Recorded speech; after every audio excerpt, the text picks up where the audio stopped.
Olá, pessoal! Dando continuidade ao nosso minicurso sobre as dicotomias sussirianas, nós, hoje, quinta aula, quinto encontro, nós trataremos sobre as relações sintagmáticas e relações associativas. Essa dicotomia de Saussure, assim como as demais, tem uma grande importância para a teoria que se processou a partir da análise do curso de Linguística Geral, tanto numa perspectiva estruturalista quanto numa perspectiva funcionalista. Então, essa dicotomia de Saussure, ela tem grande relevância para os estudos da linguagem. Eu fiz a escolha de alguns trechos para que possamos discutir essa dicotomia. Essa imagem aqui, ela é emblemática. Ela é uma imagem que relembra muito como o Saussure compreendia essa dicotomia, essa exposição gráfica. Então, nós temos dois eixos, o eixo AB e o eixo CD. Como vocês podem observar, há um cruzamento desses eixos, mas é importante destacar que esse cruzamento ele deve ser entendido a partir da posição que nós temos entre A e B e C e D.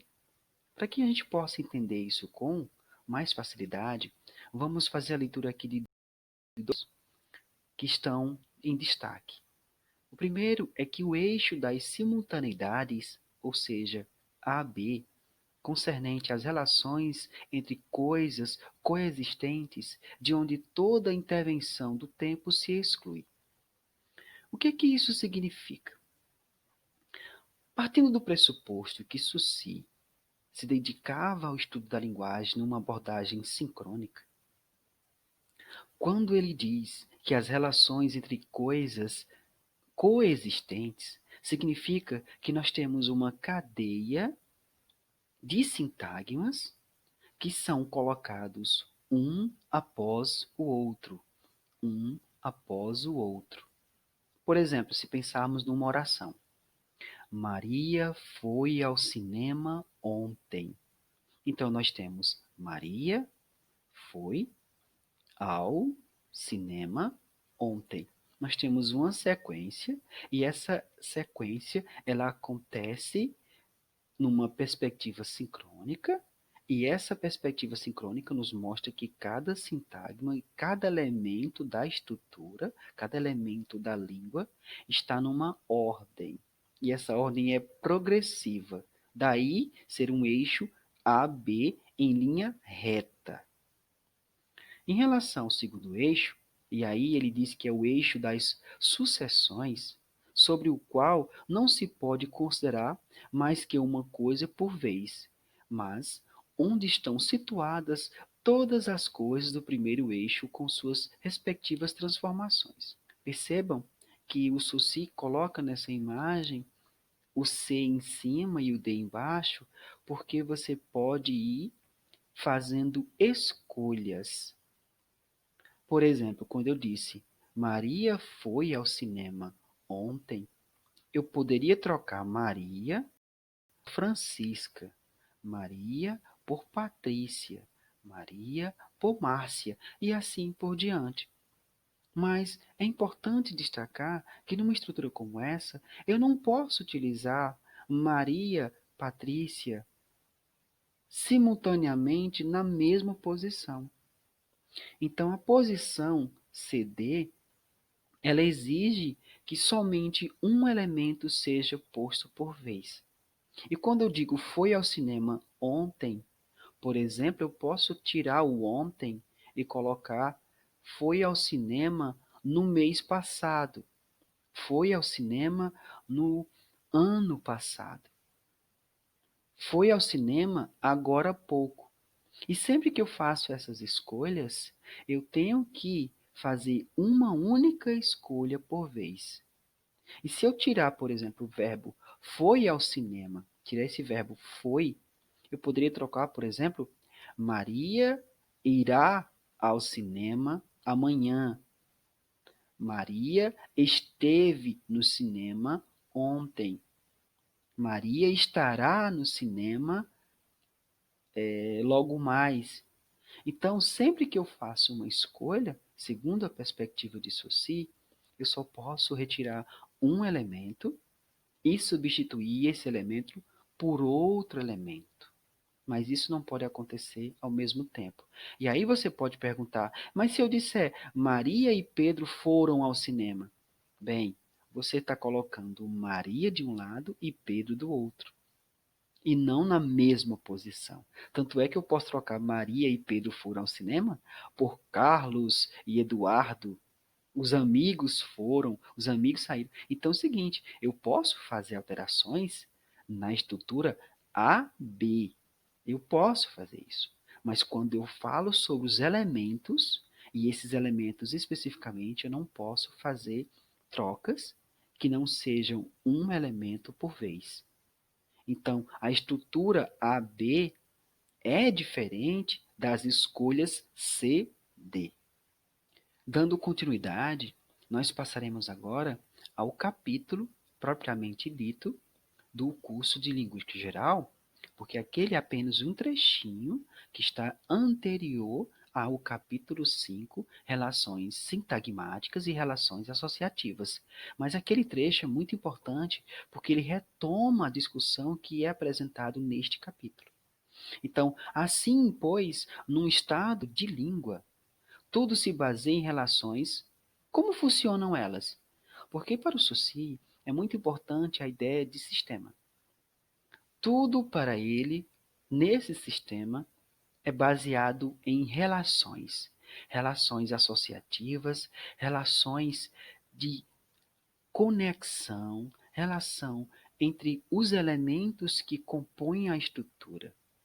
E aí o Saussure, ele nos diz que as relações e as diferenças entre termos linguísticos se desenvolvem em duas esferas distintas, cada uma das quais é geradora de certa ordem de valores. A oposição entre essas duas ordens faz compreender melhor a natureza de cada uma. Correspondem às duas formas de nossa atividade mental, ambas indispensáveis para a vida da língua. De um lado, no discurso, os termos estabelecem entre si, em virtude de seu encadeamento, relações baseadas no caráter linear da língua, que exclui a possibilidade de pronunciar dois elementos ao mesmo tempo. Vejam que quando ele diz isso, alguém pode se perguntar, mas quando eu digo um elemento como pronúncia, estrutura, palavra, linguagem, será que eu não estaria dizendo aí elementos simultâneos? Veja, quando o senhor se fala sobre essa questão, ele está levantando uma discussão a respeito do segmento, por exemplo, o segmento sonoro em relação aos fones, a articulação dos fones, ela é diferente da compreensão de fonema. Se eu digo T ou T, nós temos realizações fonéticas diferentes para um mesmo fonema. Daí dizer que nós temos, inclusive, alofones, porque nós podemos ter várias realizações fonéticas para um mesmo fonema. Se eu pensar no fonema T, independentemente da pronúncia T ou T, eu tenho a compreensão de que ali é o fonema T. É o mesmo acontece com dia, tia. Se eu pronuncio D, J, dia, tia, tia, nós temos aí apenas realizações fonéticas diferentes para o mesmo fonema D e para o mesmo fonema T. Então, esse é o ponto que Saussure questiona. E mais adiante, é dito que estes se alinham um após outro na cadeia da fala. Tais combinações, que se apoiam na extensão, podem ser chamadas de sintagmas. Nós temos o sintagma nominal, sintagma verbal, sintagma preposicionado, que o Avram Noam Chomsky vai utilizar com propriedade nas suas análises, aquelas análises arbóreas, aquelas árvores que são impressionantes, são deliciosas de se fazer. É muito gostoso trabalhar com análise gerativa ou análise gerativista. Isso fica para um outro momento. O sintagma se compõe sempre de duas ou mais unidades consecutivas. Por exemplo, reler, contra todos, a vida humana, Deus é bom, se fizer bom tempo sairemos, e assim por diante.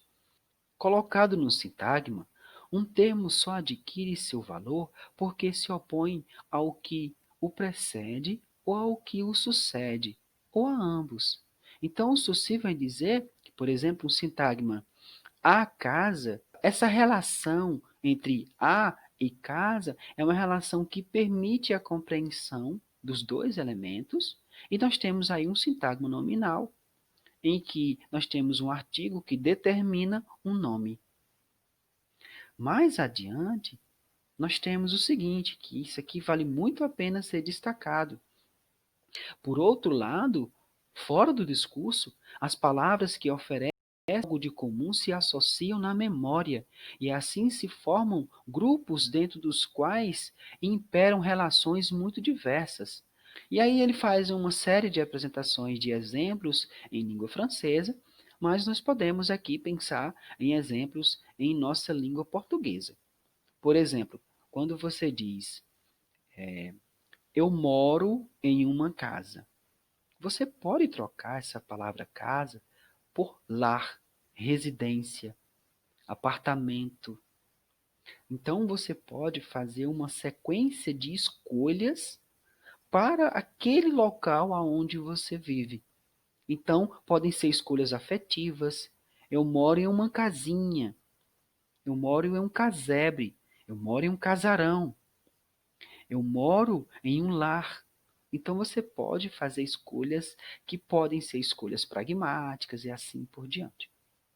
Você fará escolhas pragmáticas diante das suas escolhas lexicais. Então, essas escolhas lexicais, elas podem partir de um princípio que seja emotivo ou não.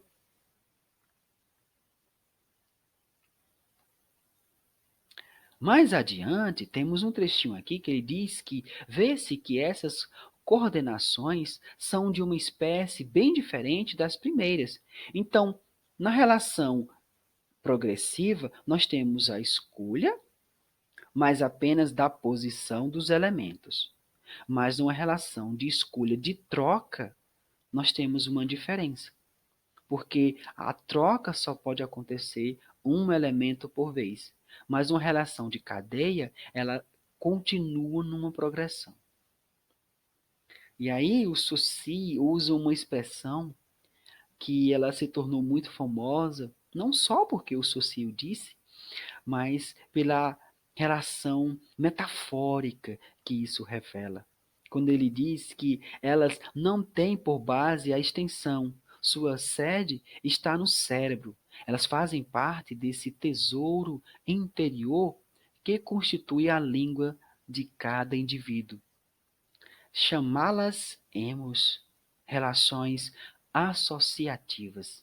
Então, quando ele diz essa expressão tesouro interior, esse tesouro que todo falante possui é o seu tesouro léxico, é o tesouro da língua, o conjunto de palavras que nós temos em um sistema, que são palavras que existem, palavras que existiram como os arcaísmos, são palavras que podem ser criadas como os neologismos, as criações neológicas, as palavras que entram na língua através dos empréstimos linguísticos, através dos estrangeirismos. Então, a língua é um manancial, é um tesouro virtual, é um tesouro que não se esgota. Por isso que Saussure diz que a língua não está completa em um único indivíduo. A língua só está completa na coletividade. E aí, para encerrarmos a nossa discussão, nós queríamos aqui destacar que as relações sintagmáticas e as relações associativas, elas coexistem no sistema. A escolha que os falantes fazem dos elementos que irão compor os sintagmas, elas acontecem ao mesmo tempo em que ele escolhe a sequência desses sintagmas. Bem, espero que vocês tenham gostado das nossas discussões e aguardo as dúvidas que vocês tenham, aguardo o momento para que possamos fazer novas discussões e beber no curso de Linguística Geral do Ferdinand de Saussure. E é isso, pessoal. Obrigado.